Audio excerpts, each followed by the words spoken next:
শব্দ বাক্যটা আপনাদের উপহার দিয়েছে তৎকালীন সরকার, আওয়ামী লীগ সরকার।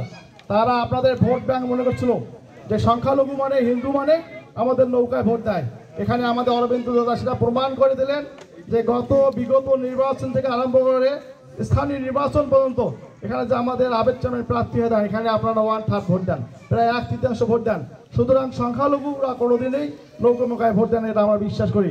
এই জন্য আপনাদের কাছে আহ্বান থাকবে যে এখানে যে আপনাদের প্রার্থী এখানে এসেছেন তাদেরকে আপনারা সকলেই আগামী জাতীয় সংসদ নির্বাচনে সেই সকালে গিয়ে ভোট দেবেন। আর এনার যদি ব্যক্তিগত জীবনে যদি আমি আলোচনা করি, যিনি তাজুল ইসলাম সাহেব, এনার এক ছেলে এক মেয়ে, ইনি ক্যাডেটের ছাত্র ছিলেন এবং আমেরিকায় লেখাপড়া করে ওখানে ডক্টর নিয়েছেন। তার একমাত্র স্ত্রী ডাক্তার রেয়ান আনিস ঢাকার ইউনাইটেড হাসপাতালে উনি ওখানে কাজ করেন, হার্ট স্পেশালিস্ট। অর্থাৎ তার চাওয়া পাওয়া সব শেষ। ওনার অসংখ্য শিল্প কারখানা আছে। আপনারা মনে করেন ছানপানি আছে না, যে ছানপানি দেখছেন তো, যারা রংপুর যান, নাজিম খা যান, ওই রোডে দরজা দেবেন, ছানপানি একটা ফ্যাক্টরি। সেই ফ্যাক্টরিতে উলিপুরের অনেক লোক ওখানে বেকার লোক করে খায়। উনি তো ইচ্ছে ঢাকা কোনাবাড়ি নিতে পারতেন। কোনাবাড়িতে তার অসংখ্য শিল্প প্রতিষ্ঠান রয়েছে। উনি তো ওখানে না করে এখানে করছে। কেন? আমাদের জন্য করছে। এখানে অনেক মা আছে, অনেক বৌদি কাকিরা আছে। আপনারা মাতৃমঙ্গলে যান, যে কোনো বিপদ আপদ ঘটলে আপনারা মাতৃমঙ্গল যান। এই মাতৃমঙ্গলটাই না, এই মাতৃমঙ্গলটা তারা তাজুল সাহেবের। তাছাড়া এখানে অনেক মুরব্বী রয়েছেন, অনেকে দিন কালো চশমা পড়ে আছে, যে ওনাদের eye hospital, Mariam eye hospital, সামান্য 100-150 টাকার বিনিময়ে ওখানে ভালো ভালো চিকিৎসা পাচ্ছেন, অপারেশন পাচ্ছেন। যদি আপনি রংপুর যান, সারাদিন থাকেন রংপুরে, তখন আপনার কি হয়, প্রায় 2-3 হাজার টাকা ব্যয় হয়েছে চক্ষু হাসপাতালে যদি যান রংপুরে। সেক্ষেত্রে ইনি এনার ব্যক্তিগত উদ্যোগে, কাসেম পরিবারের উদ্যোগে এই মরিয়ম চক্ষু হাসপাতাল সৃষ্টি করেছেন।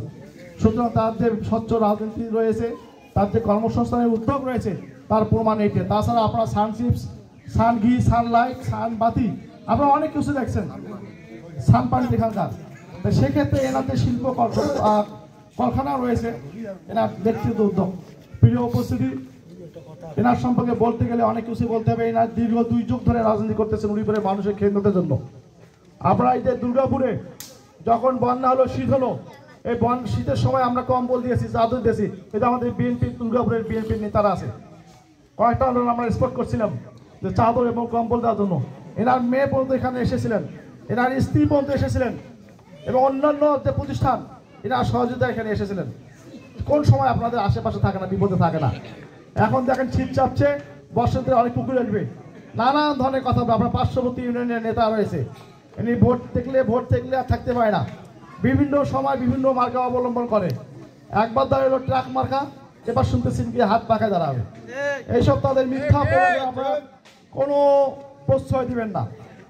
আগামীতে আমার এক নেতা বলে, আগামীতে যেহেতু বিএনপি ক্ষমতা আসতেছে ইনশাল্লাহ, তো আমরা স্রোতের বাইরে যাবো কেন? আমরা আমাদের প্রার্থীকে ভোট দিলে, আজকে যদি ইনি এমপি হয়, আল্লাহ যেটা ভাগ্যে রেখে রাখে, তাহলে এমপি হবে। আর এমপি হলে এখানে আপনাদের সামনে এই 4 চাকা গাড়িতে পতাকা নিয়ে আসবে। এমপি হওয়া মানে সে মন্ত্রী হবে, এমপি হওয়া মানে সে মন্ত্রী হবে।